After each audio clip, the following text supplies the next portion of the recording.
৭১-এর ভূমিকার জন্য ক্ষমা চাইতে পাকিস্তানের প্রতি আহ্বান ঢাকার। ফেরত চায় $4.5 বিলিয়ন। অমীমাংসিত সব বিষয়ে আলোচনায় রাজি ইসলামাবাদ। মানুষের পরিবর্তনের আকাঙ্ক্ষা নষ্ট হয়, সংস্কারের ক্ষেত্রে এত সময় নেওয়া যাবে না, বিএনপির মন্তব্য। ঐকমত্যের ভিত্তিতে জাতীয় সনদ তৈরির কথা জানিয়েছে ডক্টর আলিয়া। ব্যাংকে একচেটিয়া নিয়ন্ত্রণ বন্ধে নতুন আইন হচ্ছে, উপদেষ্টা পরিষদের বৈঠকে সিদ্ধান্ত। সম্প্রসারণ করা হবে গ্রামীণ ব্যাংকের কার্যক্রম। ট্রাম্প প্রশাসনের শুল্ক নীতি মোকাবেলায় কূটনৈতিক তৎপরতায় জোর দিতে হবে, সিপিডির পরামর্শ। রপ্তানির জন্য নতুন বাজার খোঁজার তাগিদ। দেখছিলেন ক্রাউন সিমেন্ট সংবাদ শিরোনাম। বাংলাদেশ পাকিস্তান পররাষ্ট্র সচিব পর্যায়ের বৈঠকে ৭১-এর গণহত্যার জন্য পাকিস্তানকে ক্ষমা চাওয়ার দাবি জানিয়েছে ঢাকা। তবে এ ব্যাপারে আরও আলোচনার কথা বলেছেন সফররত পাকিস্তানি পররাষ্ট্র সচিব আমনা বালুচ। বিকেলে ব্রিফিংয়ে এই তথ্য জানান পররাষ্ট্র সচিব জসিমউদ্দিন। এদিকে আলোচনা ফলপ্রসূ হয়েছে বলে সন্তোষ প্রকাশ করেছেন পাকিস্তানের পররাষ্ট্র সচিব আমনা বালুচ। ইমরুল কায়েসের রিপোর্টে বিস্তারিত। দীর্ঘ ১৫ বছর পর বৃহস্পতিবার বাংলাদেশ পাকিস্তান পররাষ্ট্র সচিব পর্যায়ের বৈঠক হয়। রাষ্ট্রীয় অতিথি ভবন পদ্মায় বৈঠকে বাংলাদেশের পক্ষে মোহাম্মদ জসিমউদ্দিন এবং পাকিস্তানের পক্ষে সে দেশের পররাষ্ট্র সচিব আমনা বালুচ নেতৃত্ব দেন। সকাল 10:30টায় এই বৈঠক শুরু হয়। এতে দুদেশের রাজনৈতিক সম্পর্ক উন্নয়ন, ব্যবসা বাণিজ্য, প্রতিরক্ষা সহ বিভিন্ন খাতে সহযোগিতার বিষয়ে আলোচনা হয়। বিকাল 3:30টায় মন্ত্রণালয়ে পররাষ্ট্র উপদেষ্টা তৌহিদ হোসেনের সঙ্গে সৌজন্য সাক্ষাৎ করেন আমনা বালুচ। এ সময় দ্বিপক্ষীয় স্বার্থ সংশ্লিষ্ট নানা ইস্যুতে আলোচনা করেন তারা। দুদেশের সম্পর্ক উন্নয়নে একসাথে কাজ করার অঙ্গীকার ব্যক্ত করা হয় বৈঠকে। পরে সাংবাদিকদের কাছে সফরের বিষয়ে সন্তোষ প্রকাশ করেন পাকিস্তানের পররাষ্ট্র সচিব।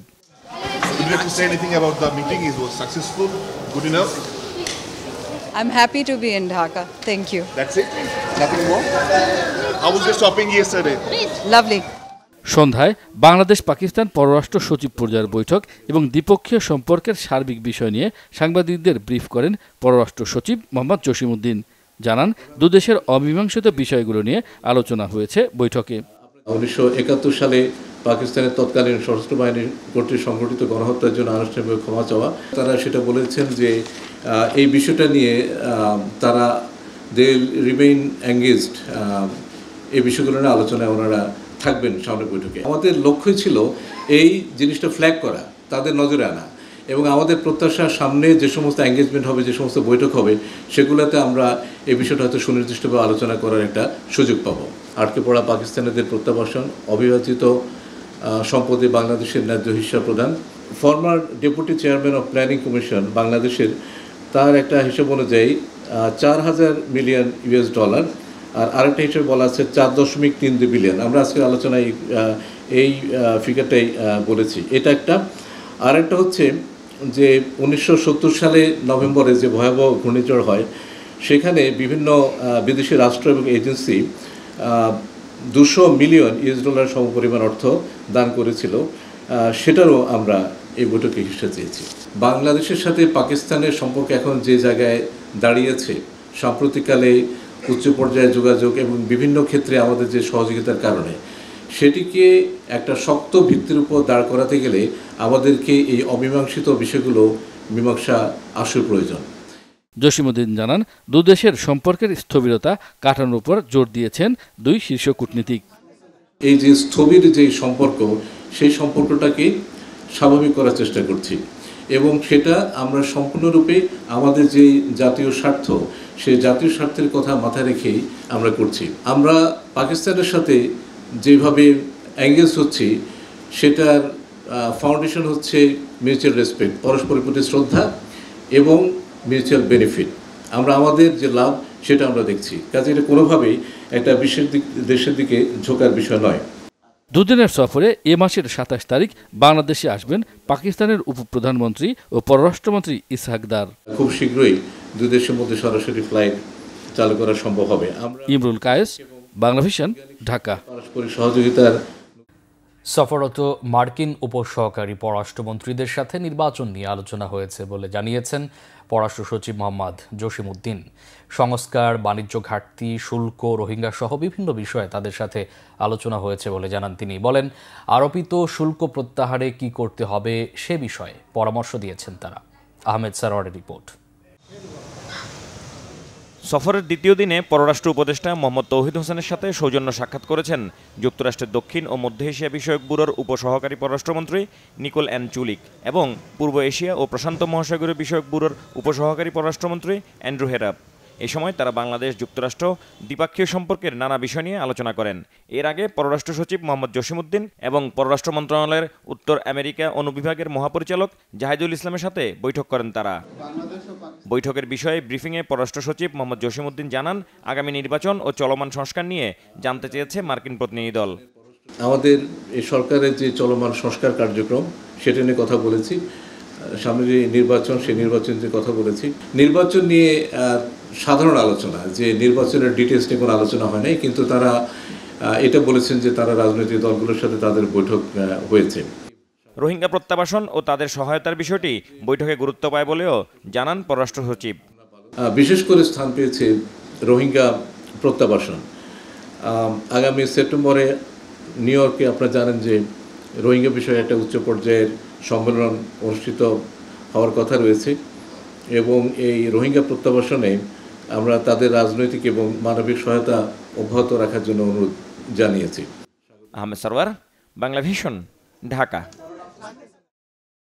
বাংলাদেশের গণতান্ত্রিক ব্যবস্থা সুসংহত ও সংস্কার প্রক্রিয়া নিয়ে কাজ করতে আগ্রহী ইউরোপীয় ইউনিয়ন। পররাষ্ট্র মন্ত্রণালয় ইউরোপীয় ইউনিয়ন অনুবিভাগের মহাপরিচালক মোহাম্মদ আবুল হাসান মৃধার সাথে বৈঠকের পর এমনটাই জানিয়েছেন ঢাকায় ইউরোপীয় ইউনিয়নের রাষ্ট্রদূত মাইকেল মিলার। এ সময় তিনি বলেন, প্রধান উপদেষ্টার বেলজিয়াম সফর নিশ্চিতেও কাজ করছে 27 দেশের এই জোট।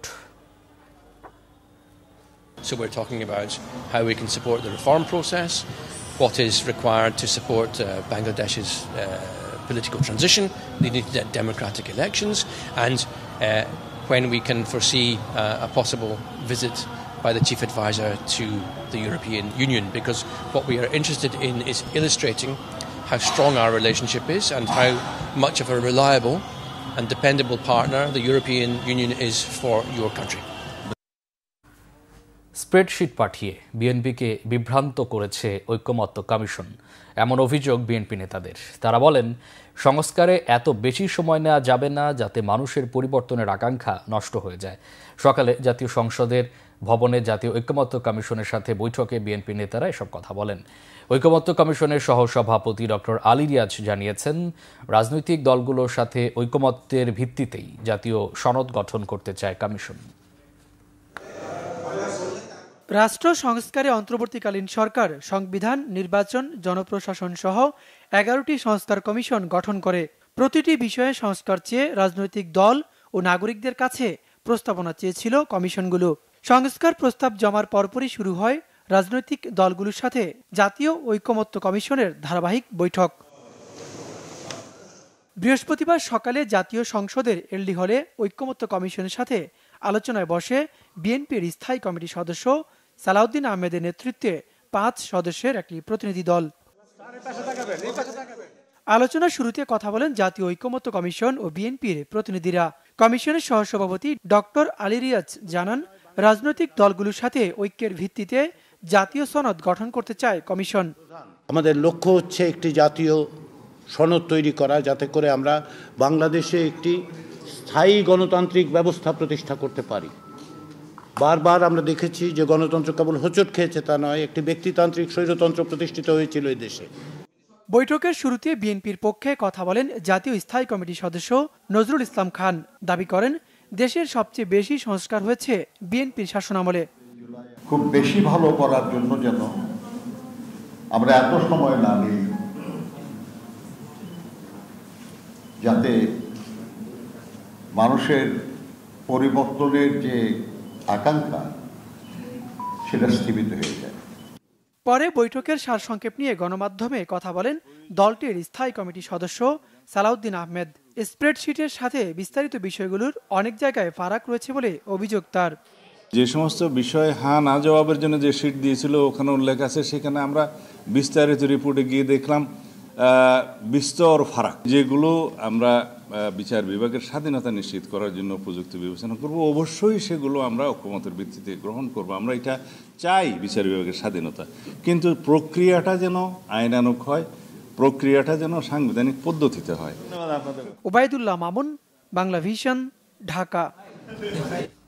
নির্বাচনের বিকল্প হিসেবে সংস্কারের কথা কেন বলা হচ্ছে এ নিয়ে প্রশ্ন তুলেছেন বিএনপির সিনিয়র যুগ্ম মহাসচিব রুহুল কবির রিজভী। এখনও কেন ন্যায় বিচার ও ভোটাধিকার নিয়ে কথা বলতে হচ্ছে, এমন প্রশ্ন তার।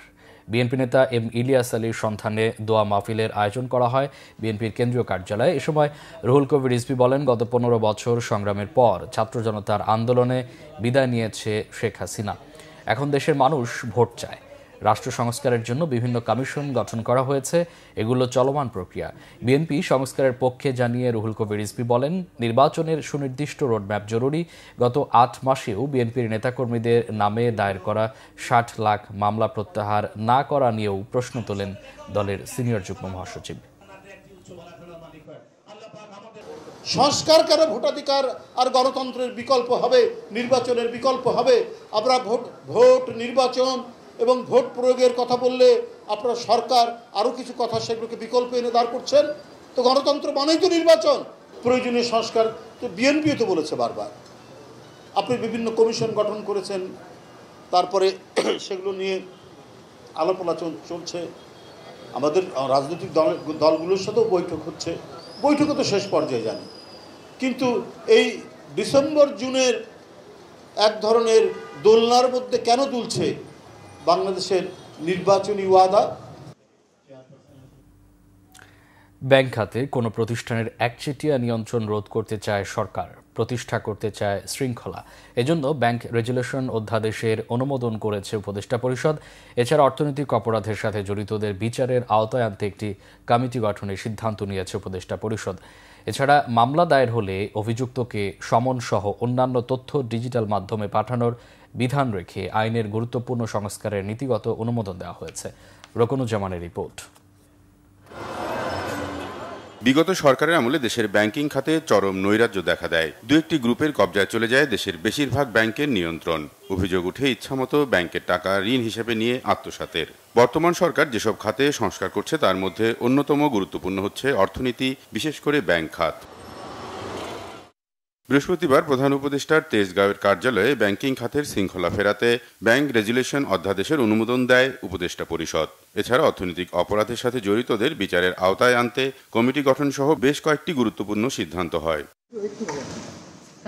পরে রাজধানীর ফরেন সার্ভিস একাডেমিতে বৈঠকে নেওয়া সিদ্ধান্তগুলো নিয়ে ব্রিফিংয়ে পরিবেশ উপদেষ্টা সৈয়দা রিজওয়ানা হাসান দাবি করেন, সরকারের পদক্ষেপে ব্যাংক খাতে শৃঙ্খলা ফিরবে, রক্ষিত হবে সাধারণ আমানতকারীদের স্বার্থ। একটা শিল্প গোষ্ঠী কর্তৃক কিভাবে কয়েকটা ব্যাংকের উপর একচ্ছত্র নিয়ন্ত্রণ প্রতিষ্ঠা করে কত টাকা এই দেশ থেকে সরিয়ে নেওয়া হয়েছে এবং তহবিল তছরূপ করা হয়েছে, ওই জিনিসটা ভবিষ্যতে যাতে আর না হতে পারে সেজন্য কর্পোরেট সেক্টরে, ব্যাংকিং সেক্টরে শৃঙ্খলা আনার জন্য, জবাবদিহিতা আনার জন্য, আমানতকারীদের স্বার্থ সংরক্ষণের জন্য এই ব্যাংক রেজুলেশন অধ্যাদেশ আজকে আমরা পাশ করেছি। রাজস্ব নীতি ও রাজস্ব ব্যবস্থাপনা অধ্যাদেশে আমরা দুইটা কাজকে আলাদা করছি। একটা কাজ হচ্ছে যারা রাজস্ব সংক্রান্ত নীতি প্রণয়ন করবেন, আরেকটা কাজ হচ্ছে যারা এই নীতিটা বাস্তবায়ন করবেন। গ্রামীণ ব্যাংকের কার্যক্রম বাড়ানোর সিদ্ধান্তও নেয় উপদেষ্টা পরিষদ। আগে গ্রামীণ ব্যাংক শুধুমাত্র ভূমিহীনদের জন্য কাজ করত, এখন বিত্তহীনদের একটা সংজ্ঞা সংযোজন করা হয়েছে। ইউনিয়ন পরিষদের পরিসর থেকে বের হয়ে সিটি কর্পোরেশন, পৌরসভাকে অন্তর্ভুক্ত করা হয়েছে এবং বোর্ডের ক্ষেত্রে বলা হয়েছে যে যারা এটার বেনিফিশিয়ারি তাদের মধ্য থেকে 9 জন নির্বাচিত হয়ে আসবেন। এই 9 জনের মধ্য থেকে আবার 3 জন মনোনীত হবে এবং তাদের মধ্য থেকে একজন চেয়ারম্যান নিযুক্ত হবে। এখানে আরেকটা বিষয় এসছে, তা হচ্ছে পরিশোধিত মূলধন। আগে ছিল সরকার 25% আর যারা বেনিফিশিয়ারি তারা 75%, এখন হয়ে গেছে 10% এবং 90%। অভিন্ন পানি বন্টন নিয়ে 1992 সালের আন্তর্জাতিক কনভেনশনে দক্ষিণ এশিয়ার প্রথম দেশ হিসাবে স্বাক্ষর করার সিদ্ধান্তও নিয়েছে Bangladesh. Roknuzzaman, Bangla vision, Dhaka. Trading corporation of Bangladesh টিসিবির জন্য 1,10,00,000 লিটার রাইস ব্রান তেল কিনবে সরকার। এতে ব্যয় হবে 177 কোটি টাকা। বৃহস্পতিবার অর্থ উপদেষ্টা ডক্টর সালেউদ্দিন আহমেদের সভাপতিত্বে অনুষ্ঠিত সরকারি ক্রয় সংক্রান্ত উপদেষ্টা পরিষদ কমিটির বৈঠকে এই অনুমোদন দেওয়া হয়। বাণিজ্য মন্ত্রণালয়ের প্রস্তাবে স্থানীয়ভাবে উন্মুক্ত দরপত্র পদ্ধতিতে ট্রেডিং কর্পোরেশন অব বাংলাদেশের জন্য 1,10,00,000 লিটার পরিশোধিত রাইস ব্রান তেলে ক্রয়ের প্রস্তাব অনুমোদন দেওয়া হয়েছে। এতে ব্যয় হবে 177 কোটি 10 লাখ টাকা। প্রতি লিটারের দাম পড়বে 161 টাকা। বৈঠক শেষে অর্থ উপদেষ্টা ডক্টর সালেউদ্দিন আহমেদ জানান, আসন্ন যুক্তরাষ্ট্র সফরে দুই দেশের বাণিজ্য ঘাটতি কমাতে সে দেশের সকল পর্যায়ে বৈঠক করবে অর্থ মন্ত্রণালয়। বাংলাদেশের উপর 37% পাল্টা শুল্ক নিয়ে একটি সুরাহা হবে বলেও মনে করেন তিনি। যুক্তরাষ্ট্র থেকে আমদানি বাড়াতে কি কি পণ্য বাংলাদেশে আনা যায় সেটি নিয়েও আলোচনা হবে বলে জানান অর্থ উপদেষ্টা।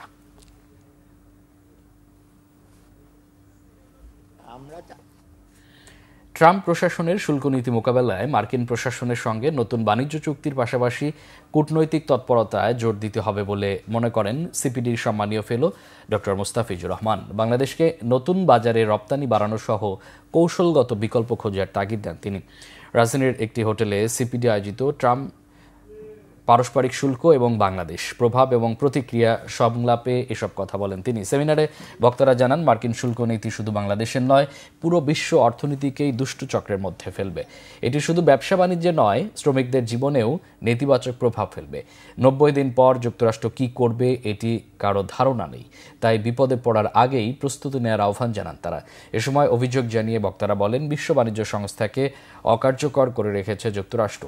আলোচনায় পোশাক খাতের ব্যবসায়ের অভিযোগ করেন, সাম্প্রতিক সমস্যা মোকাবেলায় সরকারের যেখানে নীতি সহায়তা দরকার সেখানে গ্যাসের দাম বাড়ানো, স্থলবন্দরে সুতা আমদানি বন্ধ সহ নানা প্রতিবন্ধকতা তৈরি করেছে।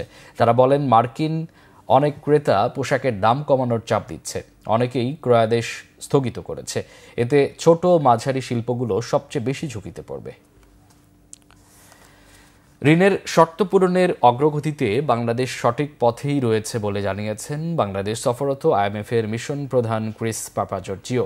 তবে রাজস্ব পরিস্থিতি ও বৈদেশিক মুদ্রার বিনিময় হার বাজারমুখী করা সহ কিছু জটিলতায় আগামী জুনে চতুর্থ ও পঞ্চম কিস্তির অর্থ পাওয়া যাবে কিনা তা নিশ্চিত করে কিছু জানাননি তিনি। বৃহস্পতিবার বিকেলে ঋণের শর্ত পর্যালোচনা বিষয়ক এক ব্রিফিংয়ে এই তথ্য জানান তিনি। পাপাজর্জিও জানান, বাংলাদেশের অর্থনীতিতে এখনও বেশ কিছু চ্যালেঞ্জ রয়েছে। এদেশের রাজস্ব আহরণ পরিস্থিতি এখনও কাঙ্ক্ষিত নয়। অন্যান্য উন্নয়নশীল দেশ জিডিপির অনুপাতে 15% বেশি কর আদায় করলেও বাংলাদেশের কর জিডিপির অনুপাত এখনও 8% আটকে আছে। তবে বৈদেশিক মুদ্রা রিজার্ভ বাড়াতে থাকা ও খেলাপি ঋণ উদ্ধারে পদক্ষেপ ইতিবাচক। মুদ্রার বিনিময় হার একেবারে বাজারভিত্তিক না করলেও অন্তত 2-1 বছরের জন্য ক্রলিং পেগ চালু রাখার পরামর্শ দেন তিনি। ঋণ প্রাপ্তির বিষয়ে আরও আলোচনা হবে জানালেও জুনের বোর্ড মিটিংয়ে বাংলাদেশ ঋণ অনুমোদন হবে কিনা সে বিষয়ে স্পষ্ট কিছু জানাননি আইএমএফ প্রতিনিধিরা। We will continue the discussions about the framework for Bangladesh, for the region, for the world. So I can assure everybody that the discussions are going on track. It's just that the issues that we are discussing are very difficult. Revenue mobilization, we had these discussions in the past, flexibility of the exchange rate, and this the discussions now is that there will be continued engagement until with the recognition that we reach a staff level agreement in the near future. জামাত ইসলামীর আমির doctor Shafiqur Rahman বলেছেন, সংস্কার ও বিচার নিশ্চিত করে নির্বাচন দিতে হবে, তবে অতিরিক্ত সময় যেন না যায় এই বিষয়ে লক্ষ্য রাখতে হবে। ইউরোপ সফর শেষে রাজধানীতে মিট দ্য প্রেস অনুষ্ঠানে জামাতের আমির বলেন, প্রয়োজনীয় সংস্কার ও গুরুত্বপূর্ণ শর্তগুলো পূরণ না হলে নির্বাচনের তারিখ মার্চ-ফেব্রুয়ারির কোনো কিছুই ঠিক থাকবে না। 3টি ম্যান্ডেটরি দাবি পূরণ হলেই আগামী রোজার আগে নির্বাচন হতে পারে। জামাতের পক্ষ থেকে 41টি সংস্কার প্রস্তাব দেওয়া হয়েছে জানিয়ে তিনি বলেন, এর মধ্যে জোর দেওয়া হয়েছে মাত্র 6টি বাস্তবায়নের উপর। ডাক্তার শফিকুর রহমান বলেন, ইউরোপের প্রতিনিধিরা জানতে চেয়েছে নির্বাচন কখন হবে, কিভাবে হবে। তাদের জানানো হয়েছে দৃশ্যমান ও গ্রহণযোগ্য মৌলিক সংস্কার, জুলাই অভ্যুত্থানের খুনিদের বিচার এবং রাজনৈতিক দলগুলোর মধ্যে আস্থার পরিবেশ সৃষ্টি হতে হবে।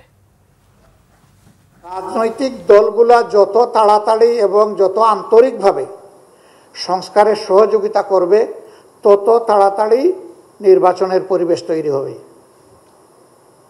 এই সংস্কারে যদি সহযোগিতার ঘাটতি থাকে কিংবা সংস্কার যদি না হয়, তাহলে দেশের মানুষের যে আকাঙ্ক্ষা, যে প্রত্যাশা, যে দাবি, যে সংস্কারের মধ্য দিয়ে নির্বাচনের সুষ্ঠু পরিবেশ তৈরি করা হোক, সে দাবি পূরণ না হওয়ার কারণে নির্বাচন অনিশ্চিত হয়ে পড়বে এবং তার দায় রাজনৈতিক দলগুলোকে নিতে হবে। পার্বত্য চট্টগ্রামে অপহৃত 5 শিক্ষার্থী সহ 6 জনের অবস্থান শনাক্ত করা হয়েছে। তাদের উদ্ধারে অভিযান অব্যাহত রয়েছে। আইন শৃঙ্খলা নিয়ে সেনা সদরে এক ব্রিফিংয়ে কথা জানান মিলিটারি অপারেশনস ডাইরেক্টরেটের colonel staff colonel Mohammad Shafiqul Islam. জানান, অবস্থা বুঝে ম্যাজিস্ট্রেসি পাওয়ার ব্যবহার করে সেনাবাহিনী। রিপোর্ট সৈয়দ আব্দুল মুহিতের। বৃহস্পতিবার আইন শৃঙ্খলা নিয়ে সেনাবাহিনীর পক্ষ থেকে ব্রিফিং করা হয়। ব্রিফ করেন সেনা সদরের মিলিটারি অপারেশনস ডাইরেক্টরেটের colonel staff colonel Mohammad Shafiqul Islam. তিনি জানান, ঈদুল ফিতর, পহেলা বৈশাখ উদযাপনে যথাযথ ব্যবস্থা নেওয়ার পাশাপাশি সেনাবাহিনী গত 2 মাসে 232টি বিভিন্ন ধরনের বিশৃঙ্খল পরিস্থিতি নিয়ন্ত্রণ করেছে। এ সময় বিভিন্ন ধরনের অপরাধের সাথে সম্পৃক্ত মোট 2457 জনকে গ্রেপ্তার করে তারা। জানান, পরিস্থিতি বুঝে ম্যাজিস্ট্রেসি পাওয়ার ব্যবহার করে সেনাবাহিনী। যে 5 জনকে ধরা হয়েছে এবং তাদের অবস্থানও কিছুটা শনাক্ত করা গেছে এবং এই বিষয়ে বিশেষ অভিযান পরিচালনা করা হচ্ছে। আর এই মুহূর্তে পার্বত্য চট্টগ্রামে আমাদের যে নিরাপত্তা অবস্থা ভালো। সংবাদ সম্মেলনে জানানো হয়, কর্মসূচির নামে জঙ্গিদের বিষয়ে সতর্ক রয়েছে সেনাবাহিনী। মার্চ ফর গাজা যে বিক্ষোভ মিছিল হয়েছিল, সেখানে সেনাবাহিনী কালো পতাকাধারীদেরকে রহিত করেছে বা অবরোধ করেছে। আসলে কালো পতাকাধারী হলেই যে সে জঙ্গি, এটা কিন্তু কোনো প্রমাণ আমরা এখনও পাইনি। শুধু কালো পতাকাধারী হলেই যে সে জঙ্গি সংগঠন, এটা আসলে মনে করার কোনো কারণ নেই। তবে এ বিষয়ে সেনাবাহিনী সোচ্চার আছে। তিনি জানান, মিয়ানমার সীমান্তে আরাকান আর্মির তৎপরতার বিষয়টি দেখছে কোস্টগার্ড ও বর্ডার গার্ড। সেনাবাহিনী অথবা আমাদের বাংলাদেশ নেভি। সৈয়দ আব্দুল মুহিত, বাংলা ভিশন, ঢাকা। রাজধানীর ধানমন্ডি থানায় দায়ের করা প্রতারণা ও চাঁদাবাজি মামলায় মডেল মেঘনা আলমকে গ্রেফতার দেখিয়েছে আদালত। সকালে আদালতে হাজির করা হয় মডেল মেঘনা আলমকে। এরপর মামলার তদন্ত কর্মকর্তা তাকে গ্রেফতার দেখানোর জন্য আবেদন করেন। রাষ্ট্রপক্ষে মহানগর দায়রা জজ আদালতের পাবলিক প্রসিকিউটর তাকে গ্রেফতার দেখানোর পক্ষে শুনানি করেন। শুনানি শেষে ঢাকার মেট্রোপলিটন ম্যাজিস্ট্রেট মাসুম মিয়া তাকে গ্রেফতার দেখান। একই মামলায় তার সহযোগী দেওয়ান সমীরের 5 দিনের রিমান্ড মঞ্জুর করে আদালত।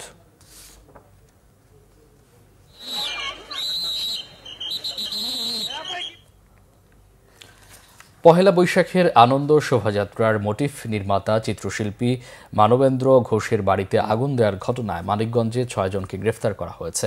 এর মধ্যে এক ছাত্রলীগ নেতাও রয়েছেন। মানিকগঞ্জ সদর থানার ওসি SM আমানুল্লাহ জানান, চিত্রশিল্পীর বাড়িতে আগুন দেওয়ার ঘটনায় বুধবার রাতে মামলা হয়েছে। পরে সন্দেহভাজন হিসেবে তাদের গ্রেফতার করা হয়েছে। আটককৃতরা সবাই ছাত্রলীগের বিভিন্ন পর্যায়ের নেতাকর্মী। এদিকে LGDর দুর্নীতি কাণ্ডে পিরোজপুরে জেলা হিসাবরক্ষক কর্মকর্তা সহ 5 জনকে গ্রেফতার করেছে দুদক। দুপুরে তাদের আদালতের মাধ্যমে কারাগারে পাঠানো হয়েছে। অন্যদিকে চট্টগ্রামে ডাকাত ধরতে গিয়ে 2 পুলিশ সদস্যের উপর হামলার ঘটনায় ডাকাত দলের মূল হোতা আরিফ হোসেনকে ভোরে গ্রেফতার করেছে পুলিশ।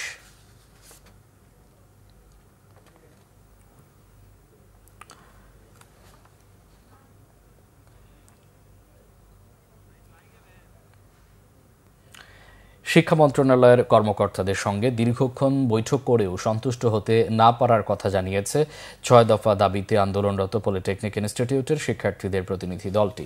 বৃহস্পতিবার বিকেলে বৈঠকের পর দাবি আদায়ে কঠোর কর্মসূচিতে যাওয়ার ঘোষণা দিয়েছেন পলিটেকনিক শিক্ষার্থীদের প্রতিনিধি মাশফিক ইসলাম।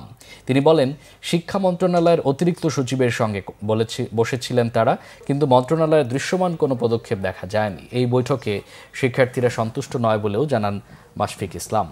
দাবি আদায়ে আন্দোলন চালিয়ে যাওয়ার ঘোষণাও দেন তারা। বলেন, অন্যান্যদের সঙ্গে আলাপ করে কর্মসূচি ঘোষণা করা হবে। বৃহস্পতিবার সকাল থেকে দুপুর পর্যন্ত শিক্ষার্থীদের সঙ্গে বৈঠক করেন শিক্ষা মন্ত্রণালয়ের কর্মকর্তারা। শিক্ষা মন্ত্রণালয়ের কারিগরি ও মাদ্রাসা বিভাগের কারিগরি অনুবিভাগের অতিরিক্ত সচিব রেহানা ইয়াসমিনের আলোচনায় অংশ নেন। আজকে আমাদের সাথে সম্পূর্ণ প্রতারণা করা হয়েছে। কারণ উল্লেখ করছি, আমাদেরকে রাতের বেলা যখন জানানো হয় আপনাদের দাবিগুলো সবগুলো যৌক্তিক, সরকার কর্তৃপক্ষ অবশ্যই মেনে নেবে। আপনারা কাকে কাকে চান, আমাদেরকে DGFI, SB, NSI প্রত্যেক জায়গা থেকে জানানো হয়। আপনাদের দাবিগুলো যৌক্তিক, আপনাদের দাবিগুলো মেনে নেওয়া হবে। এমনকি বলা হয়েছে আপনারা যাদের যাদের সাথে বসতে চান তাদের নাম উল্লেখ করেন, আপনাদের বৈঠকের ব্যবস্থা আমরা করছি, আপনারা আমাদের সাথে নেগোসিয়েশন আসেন। আমাদেরকে ডেকে এনে, আমাদেরকে কর্মসূচি থেকে উঠিয়ে এনে এখানে দীর্ঘ সময়ব্যাপী অযৌক্তিক আলোচনা করা হয়েছে এবং আমাদের সময় লঙ্ঘন করা হয়েছে। ডেস্টিনি গ্রুপের ব্যবস্থাপনা পরিচালক মোহাম্মদ রফিকুল আমিনের নেতৃত্বে আত্মপ্রকাশ করেছে নতুন রাজনৈতিক দল বাংলাদেশ আম জনতা পার্টি। ঢাকার বনানীতে একটি হোটেলে আয়োজিত এক অনুষ্ঠানে দলটির আত্মপ্রকাশ হয়। দলের ঘোষণাপত্র পাঠ করেন নতুন এই দলের আহ্বায়ক রফিকুল আমিন। দলটির পক্ষে ৯ দফা কর্মসূচি ঘোষণা করেন তিনি। দলের সদস্য সচিবের দায়িত্ব পেয়েছেন গণ অধিকার পরিষদ থেকে পদত্যাগ করে আসা ফাতিমা তাসনিম। ২৯৭ সদস্যের কেন্দ্রীয় কমিটি ঘোষণা করেছে নতুন এই রাজনৈতিক দল। এ সময় দলের প্রধান বলেন, বৈষম্যহীন সমাজ প্রতিষ্ঠা করা, সামাজিক ন্যায় বিচার নিশ্চিত করার মাধ্যমে সুশাসন প্রতিষ্ঠা এবং দেশের সাধারণ জনগণকে রাজনৈতিকভাবে সচেতন করে তোলার লক্ষ্যে বাংলাদেশের আপামর জনতা বাংলাদেশ আম জনতা পার্টি নামে দল প্রতিষ্ঠা করেছে। সংবাদ শেষ করব, ক্রাউন সিমেন্ট শিরোনামগুলো আরেকবার জানি। ৭১-এর ভূমিকার জন্য ক্ষমা চাইতে পাকিস্তানের প্রতি আহ্বান ঢাকার। ফেরত চায় $4.5 বিলিয়ন। অমীমাংসিত সব বিষয়ে আলোচনায় রাজি ইসলামাবাদ। মানুষের পরিবর্তনের আকাঙ্ক্ষা নষ্ট হয়, সংস্কারের ক্ষেত্রে এত সময় নেওয়া যাবে না, বিএনপির মন্তব্য। ঐকমত্যের ভিত্তিতে জাতীয় সনদ তৈরির কথা জানিয়েছে ডক্টর আলী রিয়াজ। ব্যাংকে একচেটিয়া নিয়ন্ত্রণ বন্ধে নতুন আইন হচ্ছে, উপদেষ্টা পরিষদের বৈঠকে সিদ্ধান্ত। সম্প্রসারণ করা হবে গ্রামীণ ব্যাংকের কার্যক্রম। ট্রাম্প প্রশাসনের শুল্ক নীতি মোকাবেলায় কূটনৈতিক তৎপরতায় জোর দিতে হবে, সিপিডির পরামর্শ। রপ্তানির জন্য নতুন বাজার খোঁজার তাগিদ। এই ছিল এখনকার মতো। পরে সংবাদ রাত 10:30টায় দেখার আমন্ত্রণ রইল। এর আগে 9টা রয়েছে নিউজ 20। এছাড়া বাংলা ভিশন সংবাদ ও সংবাদ সংশ্লিষ্ট অনুষ্ঠান দেখতে ভিজিট করুন www.bvnews24.com ও facebook.com/banglavision এবং সাবস্ক্রাইব করুন youtube.com/banglavision। এতক্ষণ সাথে থাকা অসংখ্য ধন্যবাদ।